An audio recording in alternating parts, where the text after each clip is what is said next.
मालेगावी हिरे भुसे वादाच्या दुसऱ्या भागाला सुरुवात। हिरे यांच्या संस्थेतील कर्मचारी सभासद कर्ज चौकशीचे सहकार विभागाकडून आदेश। राज्याचे सार्वजनिक बांधकाम मंत्री तथा पालकमंत्री दादा भुसे यांनी हिरे कुटुंबियांच्या संस्थेतील बोगस भरती प्रकरणी त्यांच्यावर गुन्हा दाखल केल्यानंतर जिल्हा बँकेतील कर्ज प्रकरणाच्या वादात हिरे अडकले आहेत।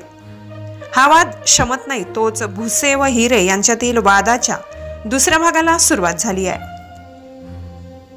पालकमंत्री दादाजी भुसे यांनी महात्मा गांधी विद्या मंदिर व आदिवासी सेवा समिती नाशिक या संस्थातील कर्मचाऱ्यांना व्यंकटेश सहकारी बँक लिमिटेड मालेगाव या बँकेने केलेल्या कर्जवाटपाची नियमित दरमहा वसुली संबंधितांच्या वेतनातून होत नाही।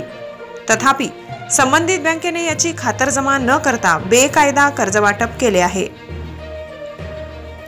त्यामुळे बँकेचा NPA वाढलाय। तसेच महात्मा गांधी विद्या मंदिर व आदिवासी सेवा समिती नाशिक या संस्थातील कर्मचाऱ्यांच्या नावाने व्यंकटेश सहकारी बँक लिमिटेड मालेगाव, नाशिक जिल्हा महिला विकास सहकारी बँक व कर्मवीर भाऊसाहेब हिरे वेतनदार सहकारी पतसंस्थेतून कर्ज काढले जाते। कर्ज रक्कम कर्मचाऱ्यांच्या खात्यावरून रोख स्वरूपात काढून ती संस्था चालकांना खासगी कामासाठी दिली जाते।